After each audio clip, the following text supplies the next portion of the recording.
당시 청년은 야대 국정을 선언 가정의 괴뢰를 목함을 시청부터시키다가 단속된 정개벌구역. Halo semuanya guys, kembali lagi sama gue Aldo di Detektif Aldo, dan di video kali ini gue mau ngebahas soal per-Korea-Koreaan lagi ya. Dan kalau biasanya yang gue bahas itu salah satu antara Korea Utara, soal Kim Jong Un dan rezimnya, atau Korea Selatan, soal K-pop, drakor, dan segala social isunya yang semakin rame ya.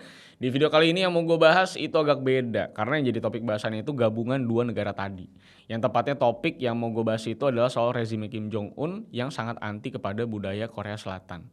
Yang sepertinya anti lagi setelah Korea Utara mendeklarasi kalau mereka udah ngejadiin Korsel sebagai musuh utama Korea Utara di beberapa hari ke belakang. Jadi makin panas nih keadaan di sana. Persaingan saudara gitu ya. Dan salah satu kasus yang terjadi akhir-akhir ini di Korut yang makin bikin panas ke anti Korselannya Kim Jong Un ini ada di sekitar pertengahan bulan lalu. Ya dimana Korea Utara itu ngasih hukuman gak masuk akal ke warganya. Jadi di sekitar tanggal 18 Januari itu mulai ada berita soal pemerintah Korea Utara yang ngasih hukuman 12 tahun kerja paksa ke dua remaja 16 tahun yang ketahuan ngapain? Lu mau tahu? Ketahuan nonton acara TV Korea Selatan, bosku. Nonton drakor doang malah jadi Romusa 12 tahun, lu bayangin. Makanya berita ini sempat ramai akhir-akhir ini. Apalagi kemarin mereka juga baru ngedeklarasi soal pembatalan proses unifikasi atau persatuan Korut Korsel yang tadi sempat gue singgung. Makanya ini mungkin bisa dibilang jadi isu besar pertamanya si Korea Utara di tahun 2024 ini yang coba kita bahas di video kali ini. And let's begin the case, guys. I lost myself.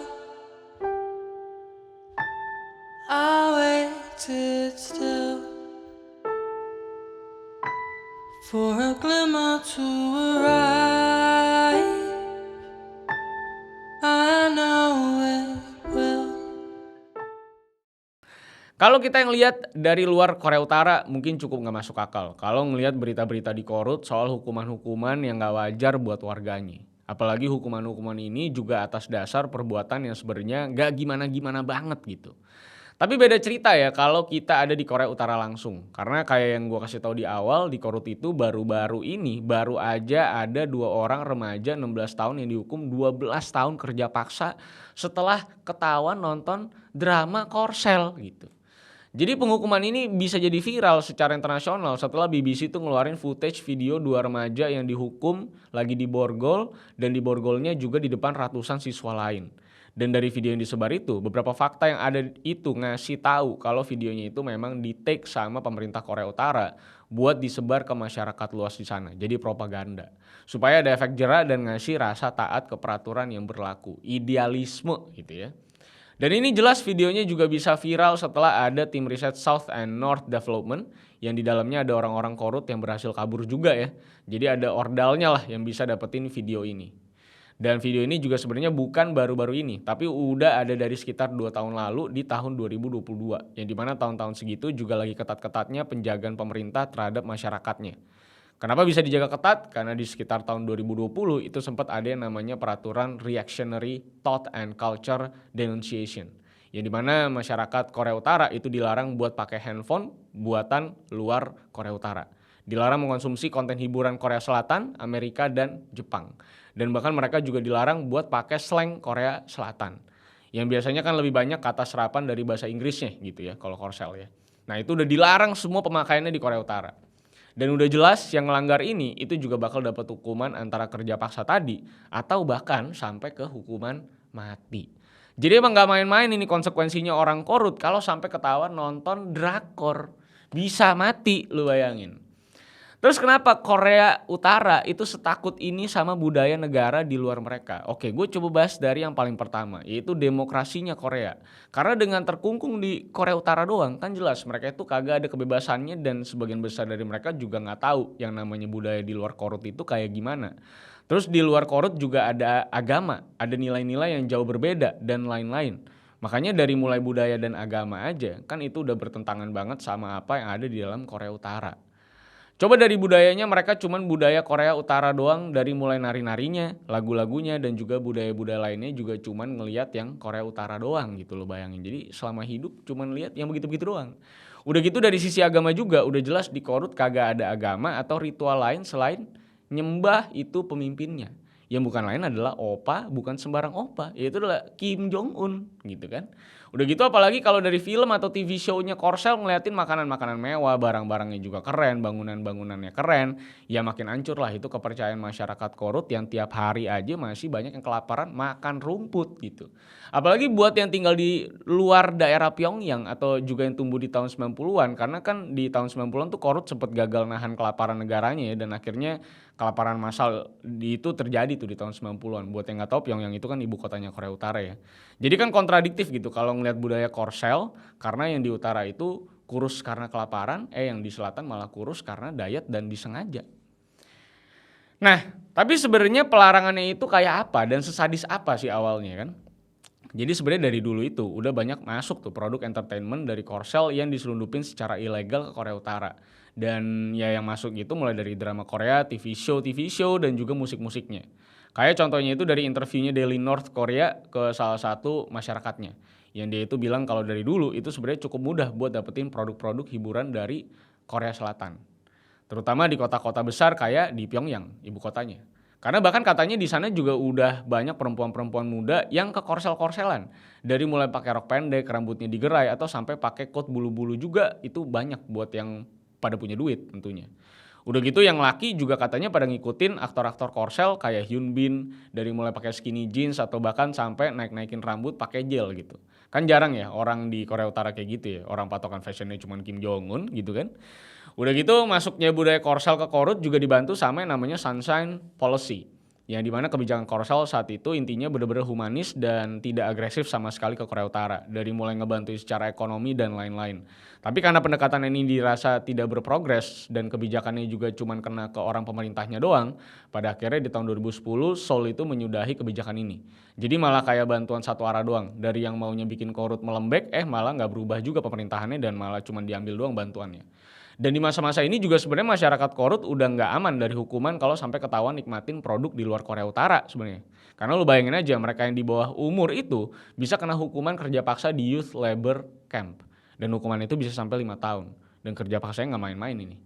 Tapi semenjak tahun 2020 hukumannya itu makin diperparah lagi karena masyarakat Korut yang nonton atau nge-share produk hiburan Korsel itu jadi bisa kena hukuman mati sekarang. Nonton drakor aja bisa ditembak Jik, lu bayangin. Yang bahkan keterangan salah satu orang yang kabur dari Korut itu aja bilang, kalau lu ketahuan nonton produk Amerika, lu masih bisa selamat dengan nyogok aparat. Tapi kalau udah ketahuannya itu adalah drama Korea Selatan atau sejenisnya, lu bakal ditembak ya. Jadi lebih aman nonton Donald Bebek ya. Dan ya sebenarnya gak heran juga karena Kim Jong Un itu sempat ngomong di tahun 2021. Kalau generasi muda di Korea Utara itu udah dirusak sama kanker jahat dari mulai gaya rambut, penampilan, gaya bahasa, atau bahkan sampai kelakuan mereka juga ikutan rusak hanya karena hiburan-hiburan yang mereka konsumsi di luar Korea Utara. Dan bukan lain ini kanker jahat yang dimaksud si opa Kim Jong Un ini ya tentunya adalah ya budaya-budaya luar, terutamanya Korsel.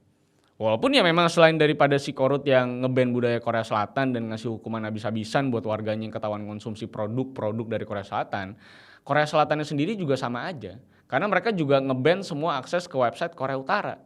Dan informasi-informasi soal Korea Utara itu juga lebih difilter lah intinya di Korea Selatan. Makanya memang informasi-informasi Korea Utara yang dipublish itu cuma ada di Central Library yang ada di Gangnam. Dan kalau lu bawa barang dari Korut itu juga bisa sampai di penjara dan didenda juga. Jadi ya sama lah, yang utara nggak mau politik monolitik mereka keganggu dan yang selatan juga nggak mau demokrasi masyarakatnya jadi terganggu, yang mungkin aja ada sebagian orang jadi ngedukung Korut misalnya. Terus gimana sebenarnya ini orang-orang bisa dapetin produk-produk budaya luar negeri kalau dari dalam aja udah dilarang semua konsumsinya apalagi distribusinya. Ya kalau kita ngomongin ini sebenarnya lumayan panjang sejarahnya dan harus kita track back lagi ke satu fenomena yang tadi sempat gue singgung, yaitu di waktu Korea Utara mengalami kelaparan hebat di tahun 90-an, yang korban jiwanya itu bahkan sampai 1-2 juta orang. Jadi karena ada kelaparan hebat dan distribusi bansos dari pemerintah Pyongyang juga nggak merata sama sekali tentunya, akhirnya orang-orang Korea Utara itu mulai lari ke arah perbatasan Korut Cina dan mulai ngelakuin perdagangan ilegal atau kabur dari Korea Utara. Makanya dari pertukaran barang yang dilakuin pasar gelap yang terbentuk ini, akhirnya mulai ada tuh pertukaran barang kayak DVD film, CD-CD lagu, dan bahkan sampai DVD player juga banyak banget yang masuk ke Korea Utara dengan cara jalur gelap. Udah gitu distribusinya juga banyak yang masuk dari mana lo tahu? Dari orang-orang pemerintahannya itu sendiri, terutama yang punya hubungan bisnis sama Cina. Karena ya selain mereka ngegeledah rumah-rumah dan orang-orang yang dicurigai punya produk Korea Selatan, mereka sendirinya pun sebenarnya para aparat ini ya sebenarnya juga nontonin drakor-drakor itu juga. Jadi sama aja sebenarnya. Makanya nggak heran kalau yang masuk ke sana itu biasanya produk-produk bajakan yang ada di flash disk ataupun DVD. Yang biasanya juga udah didubbing bahasa Mandarin atau subtitlenya itu Mandarin. Walaupun dari kabar yang beredar, distribusi DVD juga udah mulai tergantikan flash disk ya, karena kan lebih kecil dan lebih susah lah untuk ditemukan saat digeledah sama aparat gitu kan. Kalau DVD kan gede, jadi kudu ada tempatnya juga gitu, lebih gampang ketahuan. Dan selain itu Korut juga udah nge-ban DVD player buat beredar di masyarakat, jadi emang sekeras itu, bahkan sampai DVD player aja ilegal gitu, DVD player gitu loh, kita aja udah nggak pakai, dia tuh lagi nge-ban malah di sono ya, Korea Utara ya. Makanya kita jadi paham kan kenapa mereka tuh nggak jadi-jadi unifikasi, dan bahkan sekarang juga Kim Jong Un tuh udah ngebuang jauh-jauh ide unifikasi perdamaian Korut Korsel ini, yang bikin tensi mereka makin tegang aja sekarang. Karena ya secara logika aja ya, kita orang biasa aja yang misalnya punya bisnis deh, udah gitu teman kita juga sama-sama kuat, punya idealisme masing-masing, dan secara ekonomi juga punya poin-poin plus tersendiri, kan belum tentu mau gitu ya buat gabung, apalagi akhirnya dipimpin sama salah satu orang doang dari salah satu kubu gitu kan. Karena secara sejarah aja persatuan antara dua negara itu kan cuma bisa terjadi kalau ada negara yang lebih kuat akhirnya nguasain satu daerah lain. Atau kasarnya ya diinvasi gitu buat meluaskan wilayah mereka. Nah apalagi ini dua negara juga aspek kuatnya beda banget satu sama lain. Dimana yang utara kuat di nuklir dan yang selatan kuat di budaya dan K-popnya yang udah global banget. Yang sistem penjajahannya udah penjajahan budaya gitu. Jadi ya bakal susah banget lah ini dua negara tetangga buat gabung jadi satu. Apalagi si Kim Jong Un juga ngetes rudal mulu gitu kan, orang juga takut ya. Kayak yang kemarin terakhir itu mereka juga nembakin 200 artileri selama 2 jam ke arah daerah pulau Yeonpyeong yang ada di bawah pemerintahan Korsel. Dan di sana itu ada penduduknya coy. Padahal itu daerah juga daerah non militer gitu ya. Jadi ya kayak emang lagi ngajak perang aja gitu. Cuman kan ya mungkin Samsung tanknya dijual ke Amerika gitu kan ya. Atau lagi sibuk ngeluarin ini Z Fold 6 gitu kali ya. Jadi belum sempat mau ngetes ya. Walaupun kayaknya kalau dites perang kayaknya bukan seru sih, tapi kayaknya bisa bersaing sebenarnya Korea Selatan karena banyak banget sebenarnya kendaraan-kendaraan gokil yang ada di Korea Selatan secara teknologi perangnya. Cuman memang mereka nggak pernah ngetes aja karena mereka kan mau dicap sebagai negara yang sangat berbudaya ya dengan K-pop dan drakornya gitu. Tapi yang jaga di stationnya itu dia bilang kita udah siap meratakan musuh. Iya. Orang Korselnya. Iya, karena memang teknologinya Korsel gila sebenarnya, cuman nggak pernah di showcase aja. Kalau Korea Utara tuh norak sebenarnya ya. Ya orang nggak ada kerjaan ya, maksud gue ya ngapain ya? Jadi tembak-tembak aja gitu. Kalau Korsel banyak kerjaannya pak, jadi dia nggak mau ngetes. Tapi kalau sampai kena sih mah gue rasa hancur juga Korea Utara sih pasti itu fix itu ya. Jadi itu aja yang bisa gue sampaikan untuk perdebatan Korea Utara dan Korea Selatan ini yang orang bisa mati hanya karena nonton drakor. Jadi kita mau bersyukur aja Indonesia ya bisa nonton apa aja, nggak perlu sampai dimatiin ya. Jadi kalau misalnya kalian punya kesan-kesan mungkin kalian tinggal di Korea Utara gitu ya. Kalian bisa drop di kolom komentar ya. Karena banyak juga orang dari Korea Utara yang kabur yang pernah gue bahas juga. Akhirnya setelah kabur ke Korsel balik lagi ke Korea Utara karena culture shock di Korsel. So silahkan komentar kalau kalian punya komentar. Terima kasih yang sudah nonton sampai akhir. Silahkan like, share, dan subscribe. Follow gue di @rivalsantoso. So sampai jumpa semuanya di video selanjutnya karena masih banyak hal menarik yang bisa kita bahas. So see you on the next video guys. I lost myself. I waited still for a glimmer to arrive.